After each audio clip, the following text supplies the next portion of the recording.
Good morning, everyone. Today's subject is business law. This is our chapter number 10, modes of discharge of contract. This is our last part of this chapter, remedies on breach of contract. What is breach of contract? The breach of contract means to break the contract or not to act upon the contract. आता Breach of contract म्हणजे काय, तर एखादं contract break केलं जातं. म्हणजे contract झालेला आहे, प्रॉमिसर आहे, प्रॉमिसी आहे, पण त्या कॉन्ट्रॅक्टमध्ये जे पार्टीज आहेत, आता प्रॉमिसर आहे, प्रॉमिसी आहे, त्या दोघांपैकी कोणीतरी ते कॉन्ट्रॅक्ट ब्रेक केलेलं आहे. That is the breach of contract. Or not to act upon the contract म्हणजेच त्या कॉन्ट्रॅक्टमध्ये ज्या टर्म्स किंवा जे ऑब्लिगेशन्स दिलेत, जो परफॉर्मन्स सांगितलेला आहे, जो तिथे परफॉर्मन्स कॉन्ट्रॅक्टमध्ये आहे, तो अ, दोन्ही पार्टींपैकी कोणत्यातरी पार्टीने त्याप्रमाणे ऍक्ट केला नाहीये. That is the breach of contract. मग अशा वेळेला ते कॉन्ट्रॅक्ट जे आहे हे ब्रेक होतं. That is the breach of contract. When any party fails to perform his duties, जेव्हा एखादी पार्टी त्यांच्या ज्या ड्युटीज आहेत किंवा त्यांचे जे कॉन्ट्रॅक्टमध्ये ज्या टर्म्स सांगितलेल्या आहेत त्या ते करत नाहीत किंवा करू शकत नाहीत, he fails to perform his duties, then the injured party means ज्या पार्टीला त्रास झालाय किंवा जी पार्टी या सगळ्या गोष्टींमधून सफर होते. बिकॉज जेव्हा एखादी पार्टी त्या स्वतःचा परफॉर्मन्स करत नाही, तेव्हा स्वतःचा परफॉर्मन्स मीन्स त्या कॉन्ट्रॅक्टमध्ये जो परफॉर्मन्स सांगितलेला आहे, तो ती पार्टी परफॉर्म परफॉर्म करत नाही. अशा वेळेला दुसरी पार्टी जी आहे ही सफर होते. ती इंज्युअर्ड जी पार्टी आहे, that party has right to take action against the party who has failed to perform his part of contract. मग अशा जी सप्रेस पार्टी आहे किंवा जी पार्टी सफर्ड होते, जी इंज्युअर्ड पार्टी आहे, त्यांच्याकडे तो राईट असतो. They take action against the party who has fail to perform his part of contract. मग ज्या पार्टीज आहेत की ज्या पार्टीज फेल झालेल्या आहेत त्यांचा परफॉर्मन्स करण्यासाठी त्या पार्टीजच्या अगेन्स्ट ते ॲक्शन घेऊ शकतात. The injured party has a several cause of action open to him. आता जी इंज्युअर्ड पार्टी आहे किंवा जी पार्टी सप्रेस्ड पार्टी आहे, जी सफर करते, तर they has a several cause of action open to him. त्यांच्याकडे खूप सारे ऑप्शन्स आहेत ओपन केलेले. The law provide number of remedies which may avail in different circumstances. मग अशा पार्टीजसाठी लॉने काही रेमेडीज दिलेले आहेत जेणेकरून त्यांचा लॉस होऊ नये, त्यांना कुठेही त्रास होऊ नये यासाठी लॉने काही रेमेडीज त्याच्यावर उपाययोजना काही केलेल्या आहेत. तर आपण ते बघूया रेमेडीज काय काय आहेत. First is rescind the contract. Rescind means to cancel the contract. जर एखादी पार्टी कॉन्ट्रॅक्ट ब्रेक करत असेल किंवा त्या कॉन्ट्रॅक्टमध्ये जो परफॉर्मन्स आहे तो परफॉर्मन्स ती परफॉर्म करत नसेल, देन रिसेंड द कॉन्ट्रॅक्ट म्हणजेच काय, तर ते कॉन्ट्रॅक्ट कॅन्सल करण्याचा राईट आहे. कॅन्सल करू शकतात. When the party to the contract has broken the contract, the another party may treat the contract as rescinded and is discharged from all his obligation under the contract. जेव्हा एखादी party कॉन्ट्रॅक्टमध्ये parties enter झालेले आहेत, promiser आहे, promisee आहे, contract झालेलं आहे, but एखादी party जी आहे ही हे कॉन्ट्रॅक्ट ब्रेक करत असेल किंवा देन जी अदर पार्टी आहे, जी पार्टी सफर होते या सगळ्यातून, मग ती पार्टी हे कॉन्ट्रॅक्ट कॅन्सल करू शकते, रिसेंड करू शकते and discharge from all his obligation. त्यांना आणि ते सगळे त्यांचे जे ऑब्लिगेशन्स आहेत ते डिस्चार्ज करू शकतात under the contract. Due to such rescission and non-performance, injured party is entitled to get compensation for the damages and loss. मग अशा वेळेला जेव्हा कॅन्सल केलं जातं कॉन्ट्रॅक्ट, तेव्हा जी इंज्युअर्ड पार्टी आहे, ज्या पार्टीला त्रास झालेला आहे, ही पार्टी कॉम्पेन्सेशन जे आहे अ, हे घेऊ शकते. कॉम्पेन्सेशन मीन्स त्यांना जेवढा लॉस झालाय, त्यांना त्यांचे जेवढे डॅमेजेस झालेत, ते भरून घेऊ शकतात. मीन्स ते कॉम्पेन्सेशन जे आहे, हे मिळवू शकतात. That is the rescind contract. Rescind contract means cancel the contract.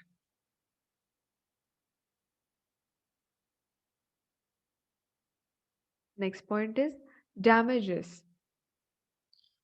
As per Indian Contract Act, when the contract has been broken, the party who suffers such breach is entitled to receive the compensation. As per Indian Contract Act, आता Indian contract act नुसार काय म्हटलंय तर जेव्हा एखादं contract जे आहे हे ब्रेक केलं जातं आणि त्या ब्रेक केल्यामुळे ज्या पार्टीला सफर करावा लागतोय he is entitle to receive the compensation for any loss or damage cause to him. मग त्याला जेवढा लॉस झालाय किंवा त्याचे जेवढे डॅमेजेस झालेत त्याचं त्याला कॉम्पन्सेशन जे आहे तो रिसीव्ह करू शकतो. तो ते कॉम्पन्सेशन त्याचं घेऊ शकतो. म्हणजे त्याचं नुकसान जे आहे ते तो भरून घेऊ शकतो. Here the remedy is monetary compensation. मग इथे मॉनेटरी कॉम्पन्सेशन जे आहे त्याचे जेवढे डॅमेजेस झालेत तेवढे तो डॅमेजेस त्या पार्टीकडून वसूल करून घेऊ शकतो. त्या पार्टीकडून नुकसान भरपाई घेऊ शकतो. बिकॉज त्या पार्टीमुळे त्याला नुकसान सहन करावं लागलंय. त्याला डॅमेजेस झालेत. दॅट्स वाय मॉनेटरी कॉम्पन्सेशन ही सुद्धा एक रेमेडी होऊ शकते. The damages claim can be further classified into following. मग आता ह्या डॅमेजेसचे जे क्लेम आहेत हे सुद्धा क्लासिफाय केलेले आहेत. First is ordinary damages, next is special damages, next is exemplary damages, next nominal damages, and damages for inconvenience and discomfort.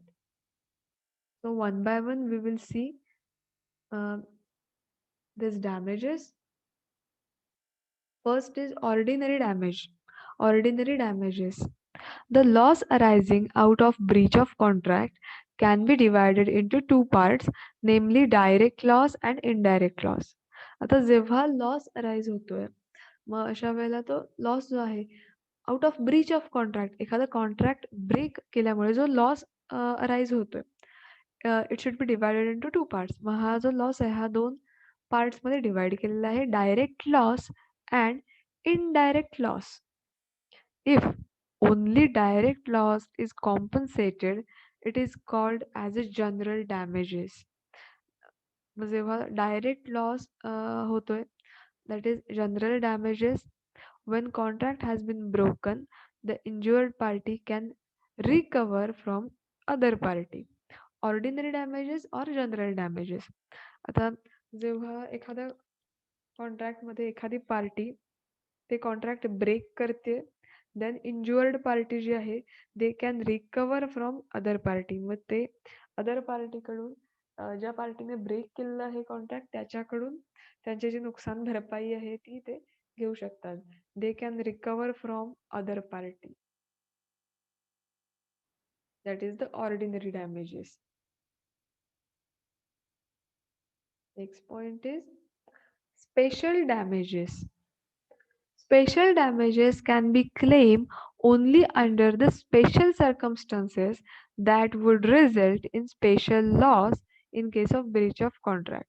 Ordinary damages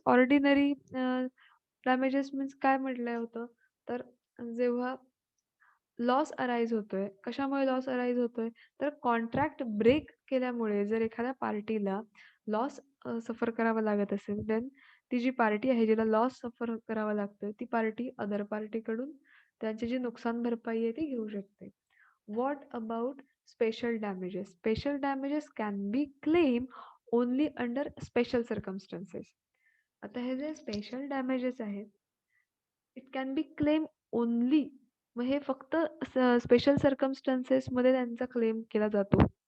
that would result in special loss in case of breach of contract.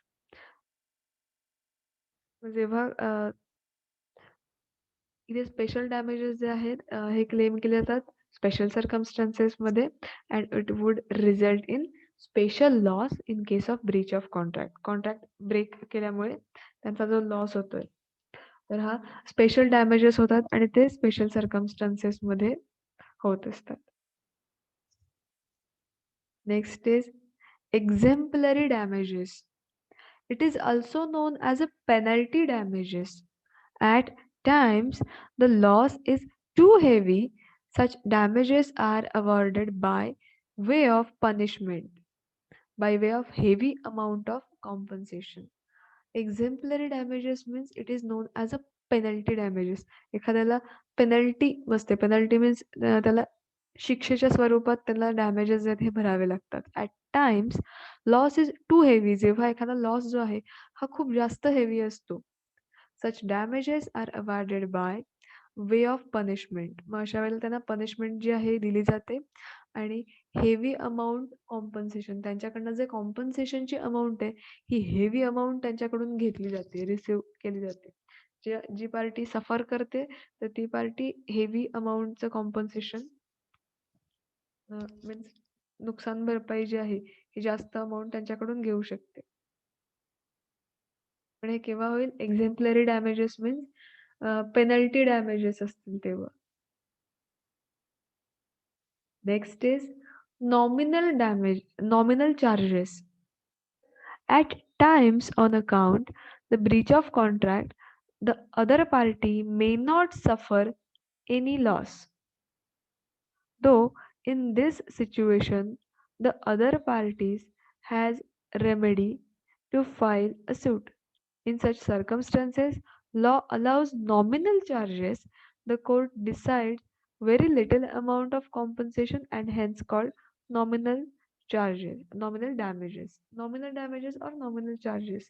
यामध्ये काय तर एक nominal amount जी आहे ही charge केली जाते. Very little amount of compensation and hence it is called nominal damages. See,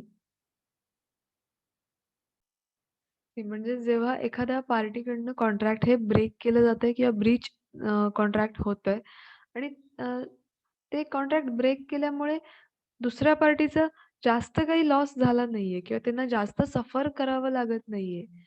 मग अशा वेळेला काय केलं जातं तर कोर्टाकडून काही एक नॉमिनल अमाउंट जी आहे ही चार्ज केली जाते. नॉमिनल त्याचे डॅमेजेस जे आहेत त्यांना दिले जातात. So at times on account of breach of contract other party may not suffer any loss. जर त्यांना लॉस सफर करावा लागत नसेल though in this situation other party has a remedy to file a suit.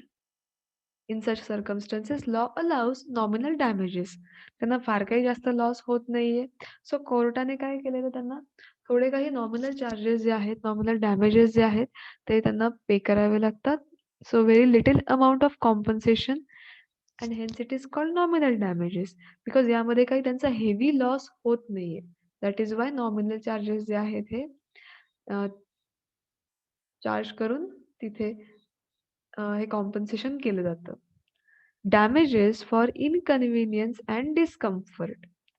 Damages can be recovered from physical inconvenience and discomfort. The general rule in this connection is that the measure of damages are not affected by the motive or manner of breach. So damages can be recovered from the physical inconvenience and discomfort. The general rule in this connection is that see damages for inconvenience म्हणजे इथे convenient मग इथे damages कशासाठी घेतात तर physical inconvenience त्यांना काही physically inconvenience म्हणजे त्यांची काही गैरसोय झाली असेल देन असुविधा झाली असेल डिस्कम्फर्ट देन हे जे डॅमेजेस आहेत हे रिकवर केले जातात. The general rule in this connection is that the measure of damages are not affected by the motive or manner of breach.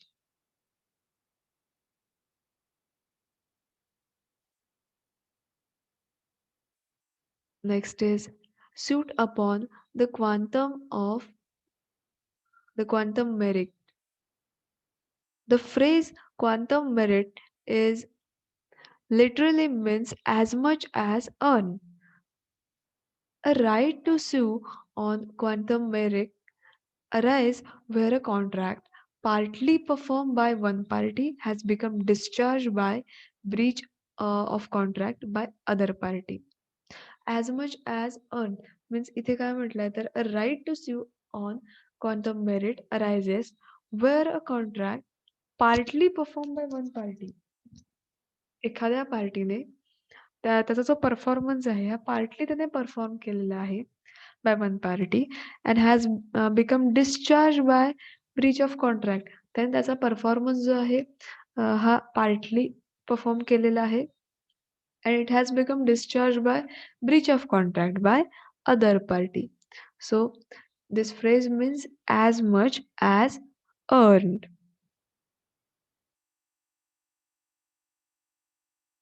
That is suit on quantum merit.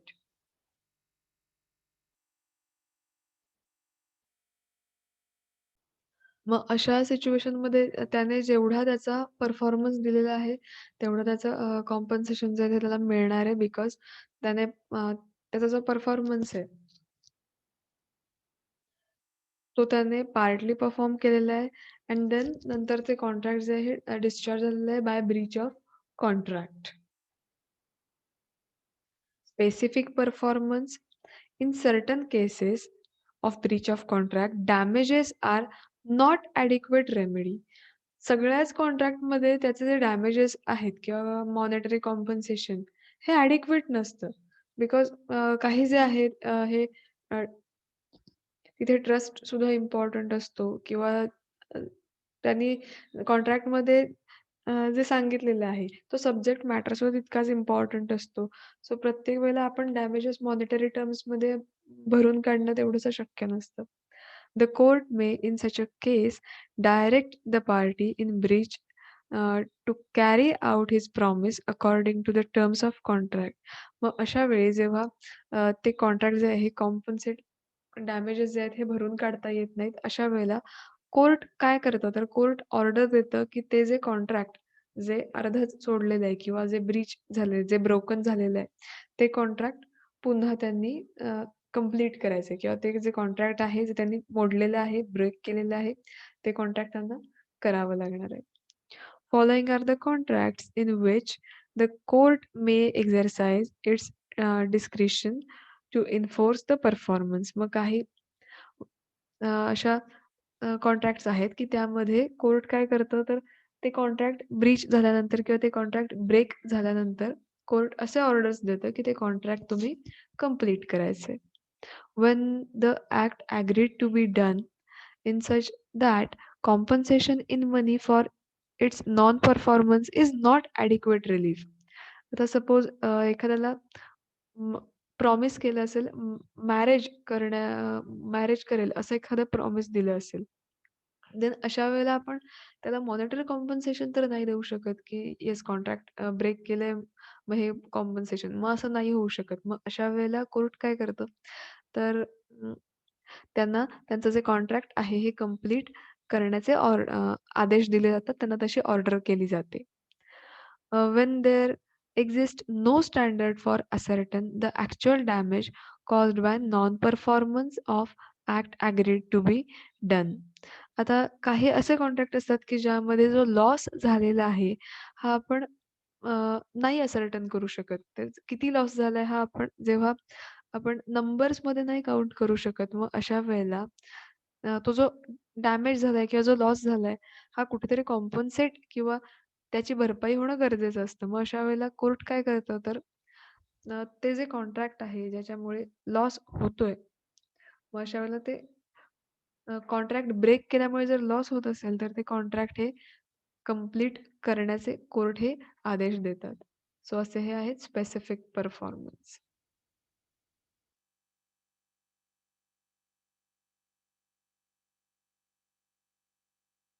Then injunction. Injunction, where a party is in breach of negative term of the contract, the court may, by issuing an order, restrain him from doing what is promised not to do. Such an order of the court is known as an injunction. See, आता injunction मध्ये काय केलं जातं तर generally it is an official order given by the court usually to stop someone from doing something. Injunction मध्ये बरेचदा काय होतं तर कोर्टाकडून असे आदेश दिले जातात किंवा ऑर्डर दिली जाते एखाद्याला एखादी गोष्टीपासून परावृत्त करण्यासाठी means usually to stop someone from doing something. एखाद्याला एखादी गोष्ट करण्यापासून थांबवण्यासाठी कोर्टाकडून आदेश दिले जातात किंवा तशी ऑर्डरही दिली जाते. So the court has issued an injunction to prevent the distribution of. So where the party is in breach of negative term of contract, the court may be issuing an order restrain him. Restraint म्हणजे एखादी गोष्ट करण्यापासून अडवणे. Means not to do means stop someone from doing something. एखादी गोष्ट करण्यापासून एखाद्याला थांबवणे, परावृत्त करणे. मग असे कोर्टाकडून आदेश दिले जातात from doing what is promised not to do. Such an order the court is known as a injunction. That is the injunction म्हणजेच काय तर कोर्टाकडनं आदेश दिले जातात एखाद्याला एखादी गोष्ट करण्यापासून थांबवण्यासाठी. So these are the remedies to breach of contract. Remedies on breach of contract. एखादा कॉन्ट्रॅक्ट जर ब्रेक झालं असेल तर त्याच्या काय रेमेडीज आहेत किंवा काय पुढच्या ऍक्शन्स आपल्याला घेतल्या पाहिजेत. सो इथे हा जो चॅप्टर आहे हा संपलेला आहे.